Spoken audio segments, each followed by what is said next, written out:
Hey guys, Miss Gillian here. So for today's Read Aloud, we are going to read the story Marley Goes to School.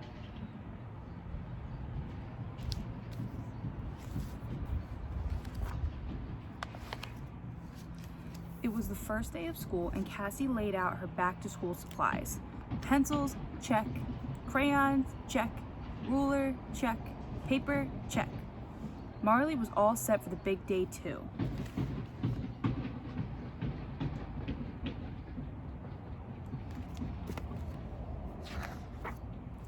By the front door, he laid out his supplies. Chewbone, arf. Squeaky toy, woof. Liver treats, woof. Favorite blanket, awoo. Baby Louie crawled around the corner. Waddy goes school too, he exclaimed. Mommy looked at Marley thumping his tail by the front door. I don't think so, big guy, she said. I definitely don't think so, said Daddy.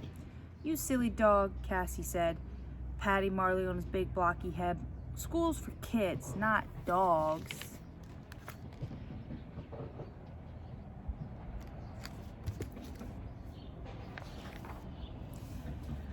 Marley cocked his head and let out a low whine.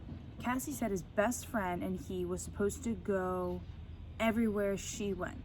To the park, to the playground, to Grandmom's house, even to bed.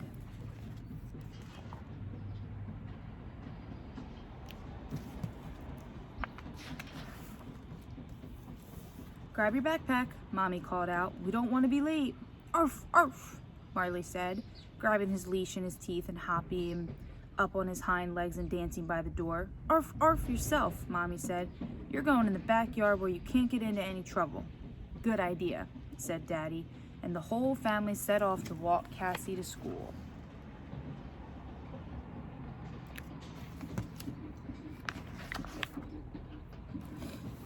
Marley did not stay in the backyard for long. He started to dig, and he dug and dug and dug, and dirt flew up behind him until he formed a giant pile, a regular Mount McMarley. But up flew Mommy's marigolds, out flopped Daddy's daffodils, away went Cassie's carrot patch. Soon he had a clear, nice, cozy tunnel under the backyard fence. With a wiggle and a waddle, and a whip-whop of his tail, he belly crawled to freedom. Marley sniffed his way to the sidewalk, looked both ways, all clear, and followed Cassie's scent straight to the front door of the school. The front door was propped open. They're expecting me, thought Marley. And he walked right in. Down the hallway he trotted, stopping in each room in search of his beloved Cassie.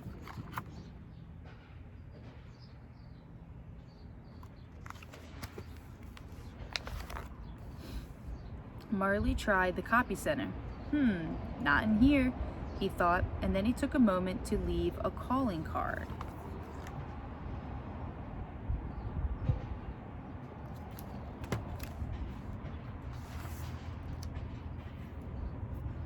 He tried the cafeteria where the cooks were busy making lunch.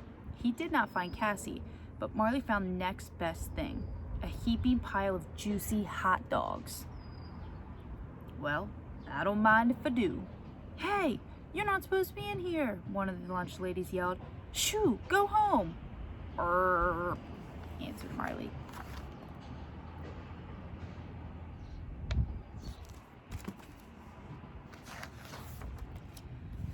And he trotted over to the music class where the orchestra was warming up. She's not in here either, thought Marley. And then he joined the band for a song.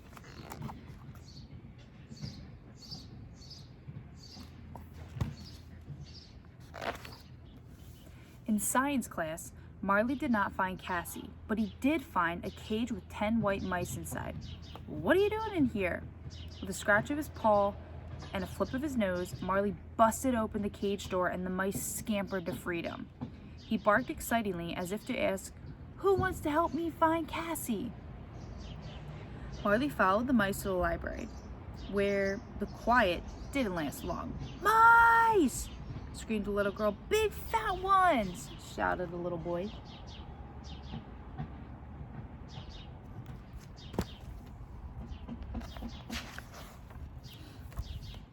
Marley raced to the gymnasium, where he suddenly forgot all about Cassie. When that dog saw the ball, he could only think of one thing: catch me if you can. "Hey!" yelled the teacher. "Hey!" yelled the kids. "Come back with our ball!"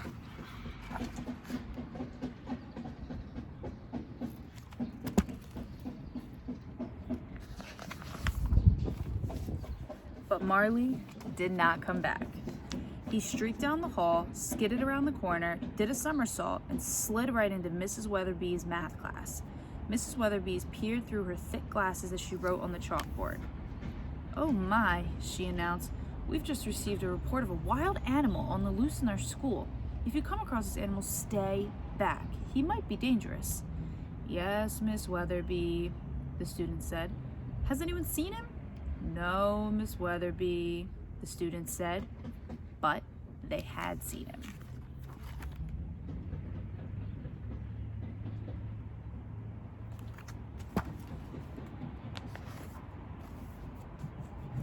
And they helped make sure that Mrs. Weatherby would not.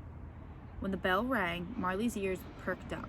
Outside, he heard the happy shrieks of children playing. There was no sound Marley loved more than the sound of children at play.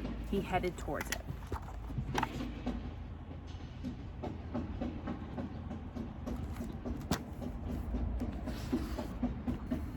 "Not so fast, buddy boy." The voice came from behind him. It was Principal Peabody. She seized Marley by the collar and read his tag. "Aha! Cassie's dog. Should have figured." She tied Marley to the radiator with a rope. "Face the corner," she said. "I'm calling your parents." But when Principal Peabody returned 2 minutes later, all she found was a rope, wet with drool, dog drool. "Drat," she said.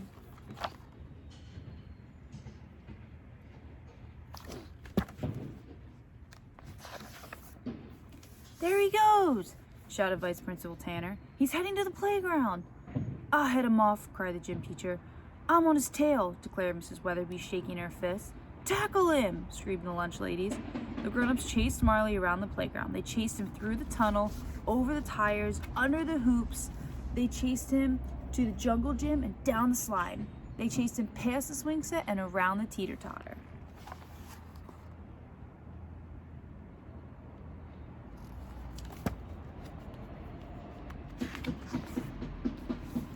They chased him right into Cassie's arms. "Marley!" Cassie shrieked with delight. "You did come to school!" "Is that your dog?" Vice Principal Tanner asked. Cassie said. "He looks somewhat familiar." "There you are!" Mommy and Daddy yelled. "Bad dog, Marley." "Bad boo-boo, Waddy," Baby Louie said. Now, said Principal Peabody. "All's well that ends well." And Marley was so happy he jumped in the air and gave the principal a big, fat, sloppy kiss right on the lips.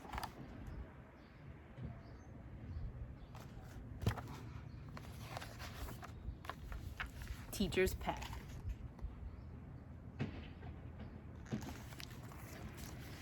I hope you guys enjoyed this story. I know I certainly did, and I wish I could bring my dog to school every single day because she would have the best time hanging out with you guys.